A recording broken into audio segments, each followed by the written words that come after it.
So today we're going to be talking about Sam Selvon's novel of Caribbean immigrant life in London in the mid-1950s, The Lonely Londoners. So this, as you can see, is Selvon himself. He wrote a series of books centered around Moses Alouetta, the central character of The Lonely Londoners, right? The guy who sort of ties all of these other disparate, wandering threads of the story together. The guy who was sort of like a kind of surrogate mother-father to most of these other men. Now, the life that Selvon describes in The Lonely Londoners is the life of a black immigrant to London. Selvon himself was actually of Indian descent. He's of South Asian descent. So we will talk a little bit more about South Asians in the Caribbean and how they happen to get there when we talk about V.S. Naipaul next time, because it's really a much more central part of A House for Mr. Biswas than it is The Lonely Londoners. But short story there, when slavery was abolished in British colonies in the 19th century, the plantation owners living in places like Trinidad, Barbados, Jamaica, needed to find another cheap labor force. And so they started importing South Asians into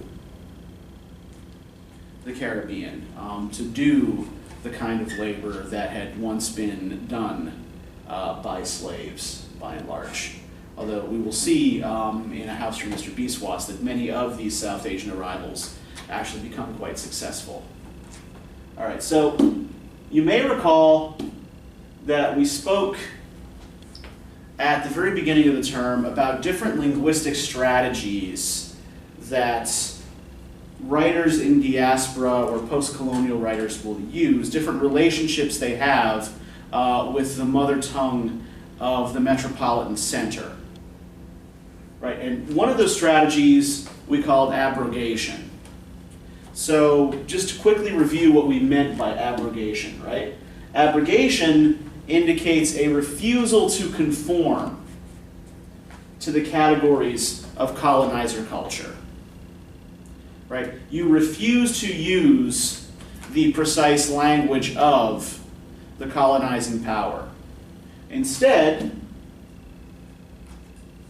what you do is write in a dialect, a Creole, a minority dialect, what's sometimes called a pidgin even, in order to decenter the importance of the colonizer's language. And indeed, often to indicate that the characters in the novel themselves are excluded from the centers of power. However, when a writer uses this particular strategy, the language used to signify his own and the narrator's and the character's difference has to be similar enough to the colonizer's language for people from the colonizer culture to understand it.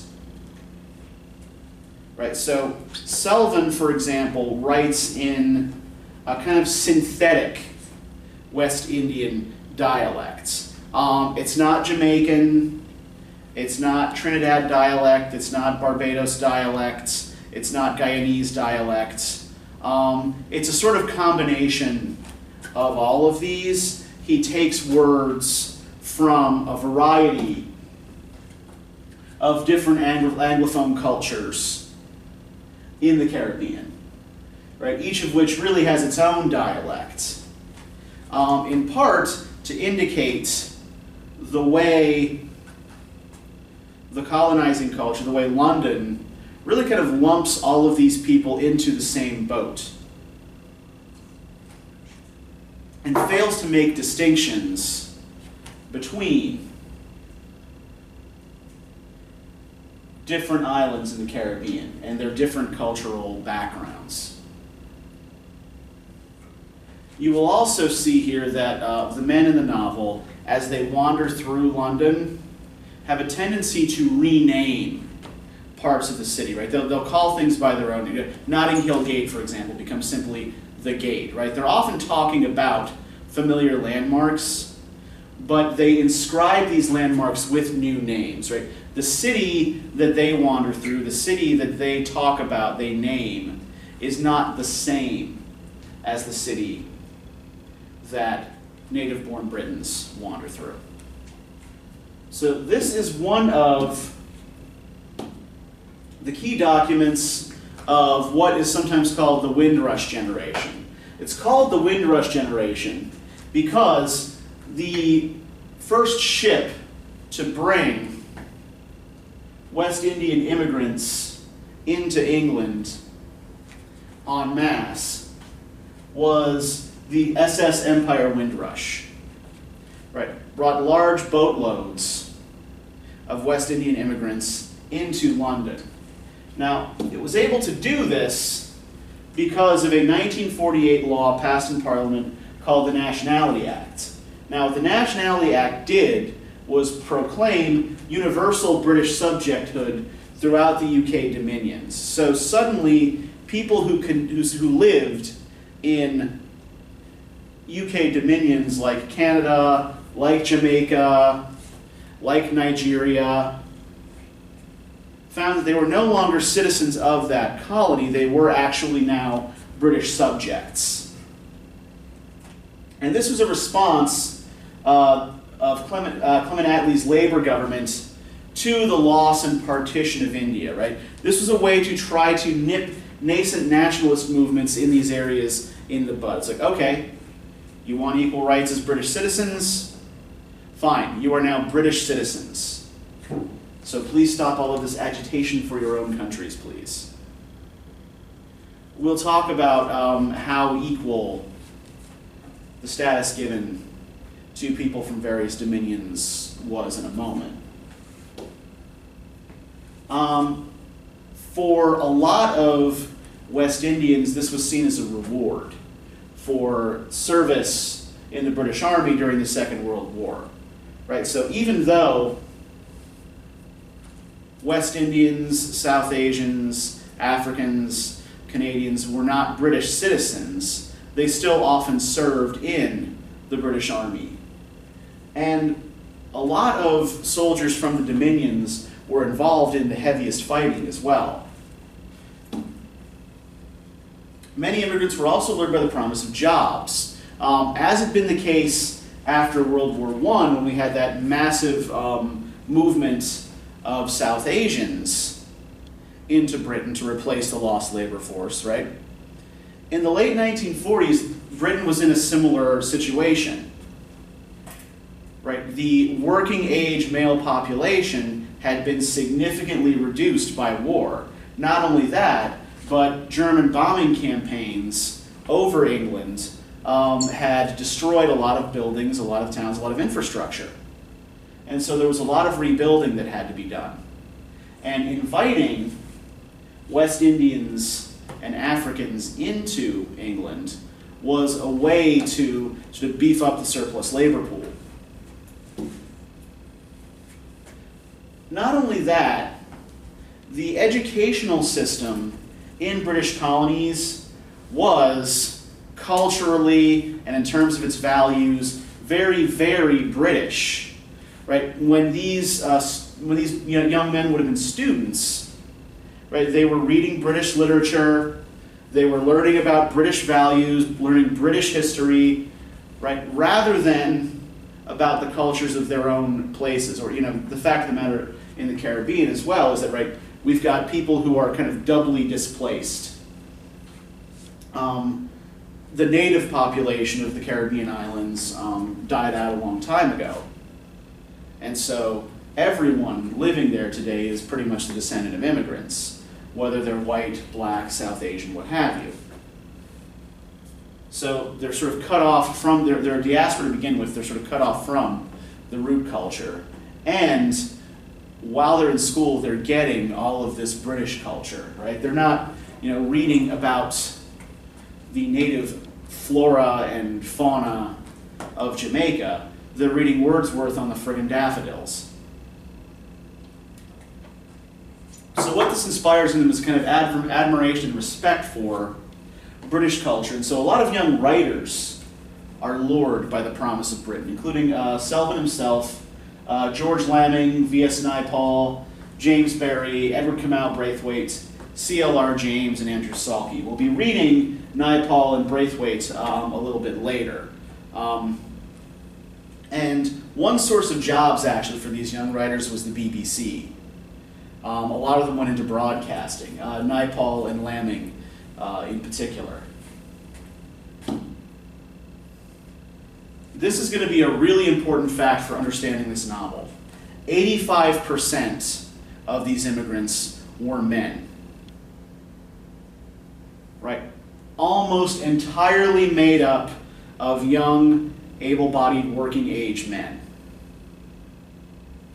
Very few women came over, particularly in the initial waves. And almost no children. So, it's probably worth asking the question, how welcome were the Windrush immigrants when they arrived? And probably the easiest answer is not very. When the Empire Windrush first docked in 1948, Prime Minister Attlee, whose government had passed the Nationality Act that made this movement possible, described these immigrants as an incursion, right? Almost as though they're an invading force. And the government did very, very little to assist these men with resettlement in Britain. Right? They basically showed up and were on their own. Not only that, but Attlee's cabinet had actually debated sending these Windrush immigrants to East Africa instead of letting them come to Britain.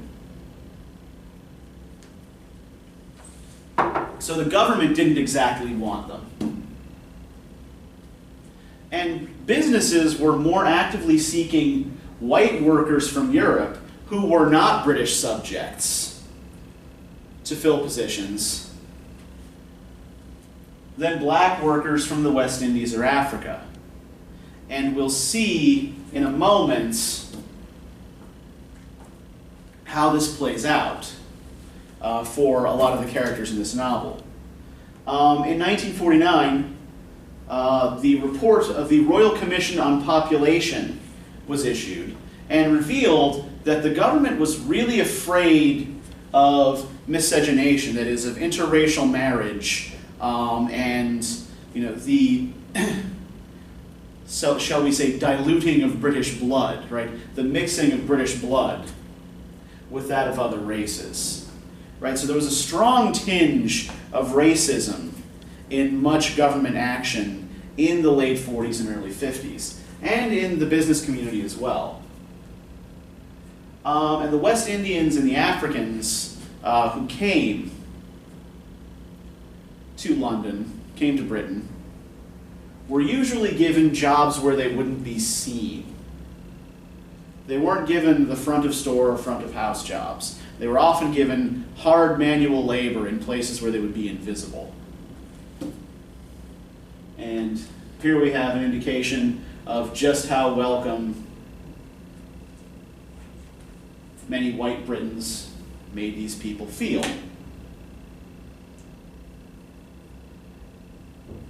There was an enormous rise in the activity of racist groups in Britain in the 50s and 60s.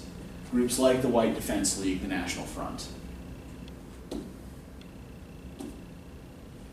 So I think we can get some sense of how all of this plays out. If you look at the scene in which Moses and Galahad go to the Ministry of Labor's Employment Exchange together, right, to try to get Galahad a job or get him on the list for a job.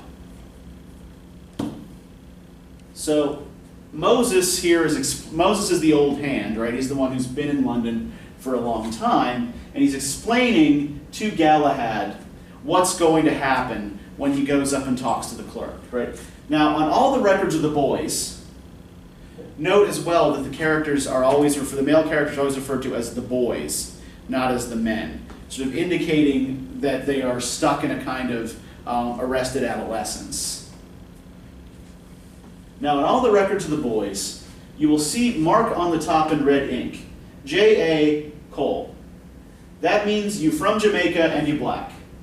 So that put the clerks in the know right away, you see. Suppose a vacancy come and they want to send a feller. First they will find out if the firm want colored fellers before they send you. That save a lot of time and bother, you see. In the beginning it caused a lot of trouble when fellers went saying that they come from the labor office and the people send them away saying it ain't no vacancy. They don't tell you outright they don't want colored fellers. They just say, sorry, the vacancy got filled. Right. So two major points to be made from this. First, we know that Galahad and Moses are from Trinidad. They're not from Jamaica.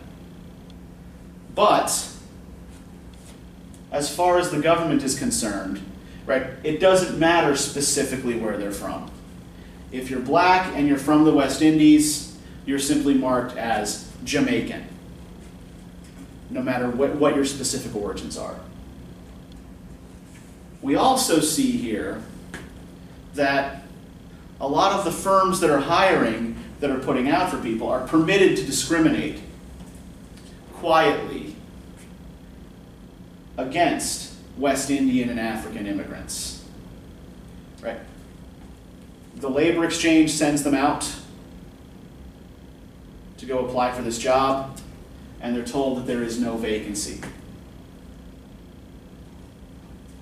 They have to be marked as different on the form so that they don't end up getting sent out to firms that refuse to hire blacks.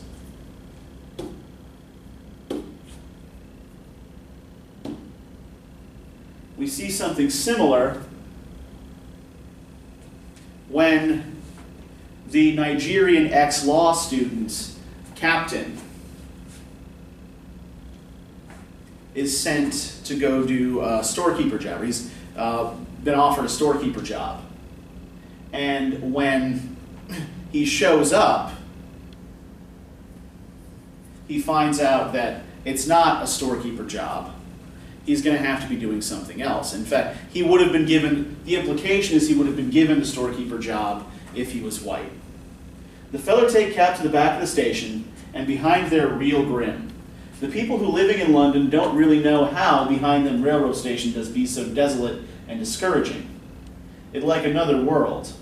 All Cap seeing is railway line and big junk of iron all about the yard and some thick heavy cable lying around. Right, so the job he's being offered, because he's black, is lifting and moving heavy cables, not the relatively cushy storekeeping job. Is so it is, Moses say. They send you for a storekeeper work, and they want to put you in the yard to lift heavy iron. They think that is all we good for, and this time they're keeping all the soft clerical jobs for the white fellers.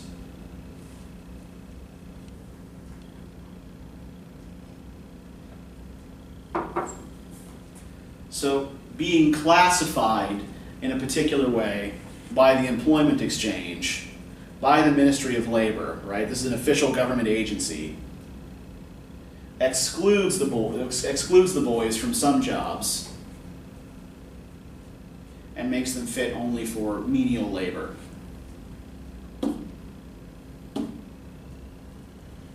Right, we also see examples of everyday discrimination that these men endure. Right?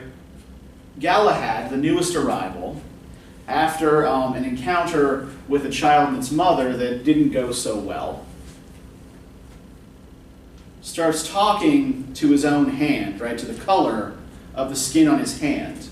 Right? So Galahad talking to the colored black as if as a person, telling it that it is not he who causing botheration in the place, but black, who is a worthless thing for making trouble all about. Right?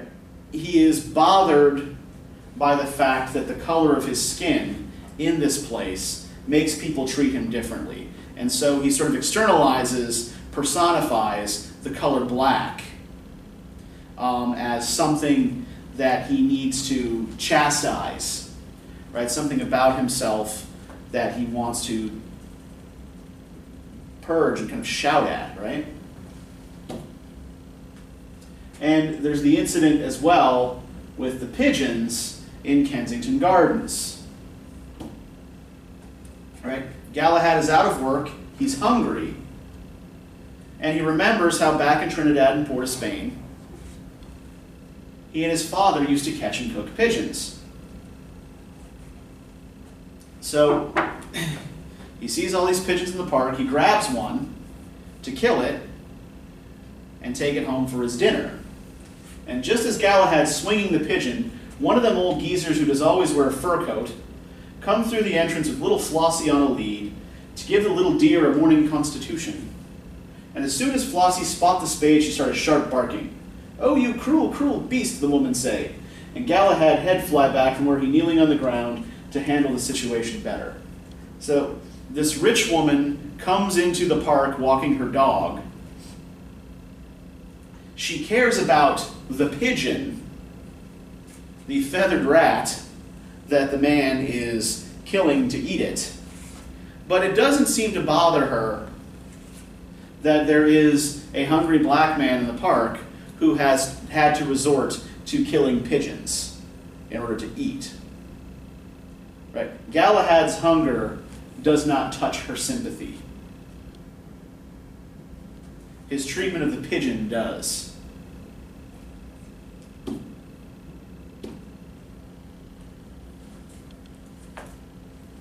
So, where do these men find solace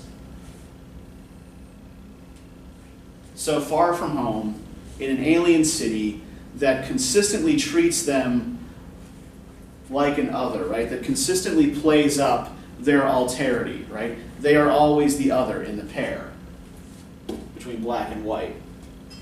Well, they do end up forming families of a sort, right? I say of a sort because remember, 85% of the immigrants who came to the West Indies, from the West Indies to London in the late 40s, early 50s were men. So they form non-genetic families, much as was the case in Jasmine, right? She keeps forming these non-genetic families, families of people who are not blood relatives everywhere she goes. When faced with his actual blood family, right, Tolroy, one of Moses' friends, gets upset. Right? He sees that his mother has brought his sister, his brother-in-law, their kids, and this other elderly neighbor woman, Tonti, along with her, right? It's like, no, I only sent for you, Ma. I didn't send for the whole family. And indeed, the problem with bringing the whole family over is pointed up on page 32, right? The reporter from the Echo takes a picture of the whole family together and prints the racist headline, right? Now, Jamaican families come to Britain on page 32, right? So what he's trying to do is paint the idea that they're coming as an invasion to sort of take over.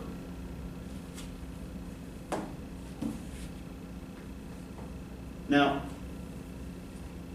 it's also probably worth looking at where these guys sort of initially find their family community, right? When they first arrive in London, a lot of them went to these hostels where they could get a decent meal, stay for a little while until they found their own lodgings. And what these hostels often provided was a sense of community, a sense of sort of like-mindedness and camaraderie. And Moses, when he first came to London, went to one of these places, right? When Moses did arrive fresh in London, he looked around for a place where he wouldn't have to spend much money, where he could get plenty food, and where he could meet the boys and coast to old talk to pass the time away. For this city powerfully lonely when you're on your own. It had such a place, a hostel, And you could say that in a way, most of the boys graduate from there before they branch off and begin to live in London. This place had some genuine fellers who really studied profession, but it also had fellers who was only marking time and waiting to see what tomorrow would bring. So these become places where communities form. Most of Moses' friends, right, people like Captain and Bart and Harris and Big City and 5 past 12, right, they begin in this hostel, right? They often didn't know each other back home, and in fact, many of them come from different places. We see that Captain, for example, is Nigerian, right? He's not even from the West Indies, but he ends up getting lumped in with the boys because of the color of his skin and the failure of his law studies, right? We also are aware of the formation of new national elites in some of these other places, right? Some of these other colonies, right? Where these men who are studying profession, right? People like Captain who are being sent over to England to study law, they're then going to go back home to their home countries and become part of the new leadership class there. Only that doesn't happen to Captain, right? Captain's vices get the better of it.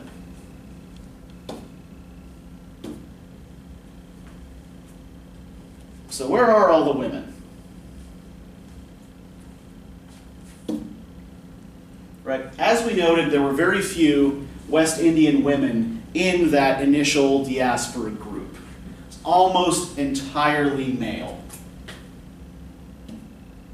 So, West Indian men frequently dated or married white women. Now, this didn't always go over very well in the neighborhoods where they lived. You might remember, for example, what I said a few moments ago about that Royal Commission on Population reports, which indicated a real terror of this very idea, that black men were going to come to Britain, marry white women, and have children. And they did. Right? Lots of them did. And we see in the novel that dating or marrying a white woman, right, seems to be regarded as a way for the characters to sort of gain status, right? It's not only a move towards assimilation, but a kind of victory over the colonizing culture. So that's sort of one of the stickier gender issues that the novel raises. There are, sort of moments of real misogyny that come out in the novel. But we see this not only with the characters who are most aggressively trying to assimilate, like Bart and Harris, but also with characters who seem to have little interest in assimilating, like Big City and 5 past 12. So the sexual interests of the characters are sort of detailed in this very, very long passage that starts around page 101. Right? There's this extremely long kind of stream of consciousness single sentence about cruising the park for women in the summer. Right? This is just an excerpt from it. Oh, what a time it is when summer come to the city, and all them girls throw away heavy winter coat and wearing light frocks so you could see the legs and shapes that was hiding away from the cold blasts. And you could coast a line in the park and negotiate 10 shillings or a pound with the sports, as the case may be, or else they have a particular bench near the Hyde Park corner that they call the play-around section, where you could go and sit with one of them. What a time summer is. So what we get from this is that many of them are also, rather than simply dating white women, right, they are making arrangements to meet with prostitutes as well. Right, so a lot of the relationships we see the men in the novel having with women are kind of largely transactional. Now there is one female character who really kind of stands out in the novel, right? This elderly woman, Tonti, who comes over with Tolroy's family. So this is not an image of Tonti from the novel, right? This is the Jamaican poet, storyteller, actor, and radio personality Louise Bennett, who is best known probably in the US for a poem she wrote called Colonization in Reverse. She also did a very, very popular radio program in Jamaica. I would suggest you can actually find a sort of good YouTube clip of her reading Colonization in Reverse. A lot of her poetry she actually wrote for her radio program. So I wanted to present here an example of a sort of traditionally dressed, mature Caribbean woman because Tonti is, particularly in Trinidadian English, a nickname for an older woman who's really close to your family but isn't actually blood kin, right? So it's not your auntie. Tonti is someone who's sort of close to being an auntie, right? A very, very close older female friend of the family. And Tonti seems to manage better than a lot of the other characters at making London, sort of remaking London in her own image, right?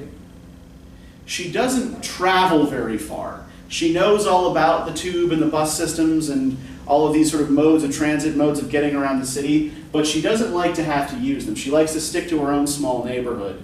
And within her own small neighborhood, exerts a great deal of influence over the shopkeepers, right? Everybody in district gets to know Tonti so well that she's doing as she like.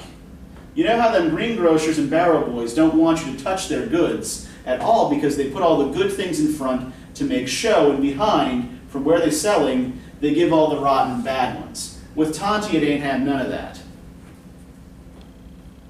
Right, so she becomes a kind of respected and slightly feared figure in the neighborhood, right? She convinces the shopkeepers to start letting people shop on credit. She gets them to start stocking Caribbean goods, and in a lot of ways, she presents the most positive strategy for survival in an alien environment in the novel, right? She is, as much as the boys are with their sort of dating and marrying white women, very much the kind of incursion that Clement Attlee and his government ministers feared, right? She is actually changing her neighborhood, making it more like the Trinidad that she left, right? Making it more like her old, not Trinidad, right, Tonti and Tolroy's family, I believe, are actually from Jamaica. They're not Trinidadian. Yeah, I think that, yes, I'm pretty sure that's correct. There are a lot of characters in the novel.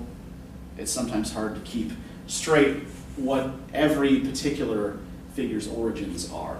So I would suggest actually doing like the same thing you might do for like a Dostoevsky or a Tolstoy novel where you've got all these long, complicated Russian names. It's often a good idea to just make a chart of who's who, where they're from, and who they're related to.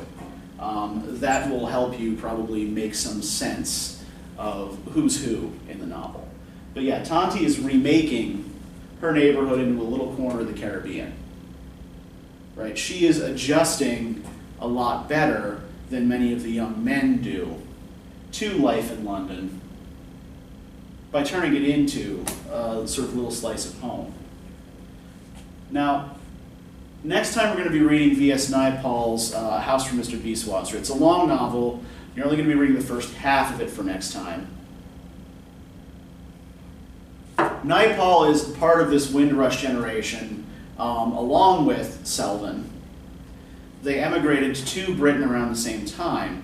But Naipaul is going to be writing specifically about the South Asian community in Trinidad. So we're going to be shifting our focus from the West Indian diaspora in London to the South Asian diaspora in the West Indies, and the unique cultural issues that presents. So looking forward to that. We will see you next time.